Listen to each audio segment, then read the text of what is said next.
ஆண்டவர் அவரை நம்புகிற பிள்ளைகளுக்கு அவரை பாதுகாக்கிறவர்களாக காணப்படுகிறார். ஆமென். இந்த மாதத்தில் ஆண்டவராக இயேசு கிறிஸ்து உங்களை என்னையும் பாதுகாக்கிறவராக, அவரை நம்பி வந்த பிள்ளைகளை ஒருபோதும் கைவிடாத தேவன் நம்மை பாதுகாக்கிறவராக, அவர் சட்டைகளின் மறைவிலே மறைந்து கொள்ளும்படியாய் அவர் நம்மை பாதுகாக்க போகிறார். பருந்துகள் எப்படி இந்த சின்ன கோழி குஞ்சுகளை தூக்குவதற்கு வரும் பொழுது அந்த கோழியானது தன் குஞ்சுகளை எல்லாம் சட்டைகளின் கீழே மறைத்து அரணாய் பாதுகாக்கிறதோ, அதே போல ஆண்டவர் உங்களையும் என்னையும் அரணாய் நின்று பாதுகாப்பார். ஒரு நகரத்திற்கு எவ்வளவு இந்த ஒரு கோட்டை முக்கியமோ, அந்த கோட்டையை தாண்டி எதிரிகள் வர முடியாதபடிக்கு எவ்வளவு பாதுகாப்பு வைக்கப்படுகிறதோ, அதை போல அதை காட்டிலும் மேலான அரணான கோட்டையாக அவர் காணப்பட போகிறார்.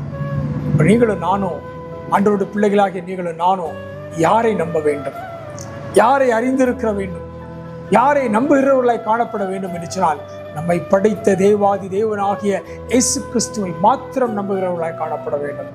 ஒருவேளை இடத்துல பணம் இருக்கலாம், செல்வம் இருக்கலாம், பதவிகள் இருக்கலாம், படிப்பு இருக்கலாம், பெரிய அந்தஸ்து இருக்கலாம், சமுதாயத்தில் மிக பேர் இருக்கலாம். அவைகள் எல்லாம் ஒரு நாள் என்ன பண்ணும்? மடிந்து போகும், ஒரு நாள் அகன்று போகும். நாம் நம்பின நம்பிக்கைகள் யாவும் தொலைந்து போகும். ஆனால் நாம் நம்புகிற ஆண்டவராக இயேசு கிறிஸ்து நேற்றும் இன்றும் என்றும் மாறாதவராக இருக்கிற அவர் நம்முடைய நம்பிக்கைக்கும் பாத்திரவானாக இருக்கிறார். அப்போ நம்மை அவர் பாதுகாத்துக் கொள்வார்.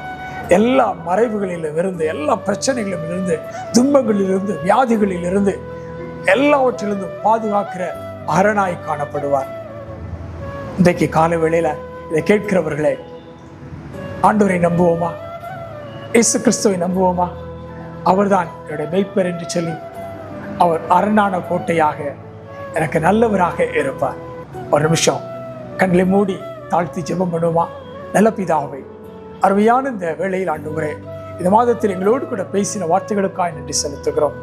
நீர் எங்களுடைய அரணான கோட்டையாக, என்னுடைய நல்ல தெய்வமாக, நம்புகிறவராக காணப்படுகிறபடி நான் நன்றியோடு சோத்திருக்கிறோம். உம்மை நம்பும்படியாய் ஆண்டவர் கர்த்தா, எங்களுடைய மனதை உம்மிடத்திலே நாங்கள் சாய்க்கிறோம். எங்களுடைய அவநம்பிக்கை எல்லாவற்றையும் எடுத்து போட்டு உப்பிலே முழு நம்பிக்கை கொள்ள எங்களுக்கு உதவி செய்யுங்க. இந்த கிருபை எங்களோடு கூட இருக்கட்டும். அரணாய் பாதுகாத்துக் கொள்ளுங்க. இயேசுவின் நாமத்தினால ஜெபத்தை கேட்டுக்கொள்ளுங்க நல்ல பிதாவே, ஆமென். God bless you. கர்த்தர் உங்களுக்கு அரணாய் இருந்து, ஒரு கோட்டையாக இருந்து உங்களை பாதுகாப்பாராக. கர்த்தருடைய நாமம் மகிமைப்படுவதாக. God bless you all. New Beginning Ministries.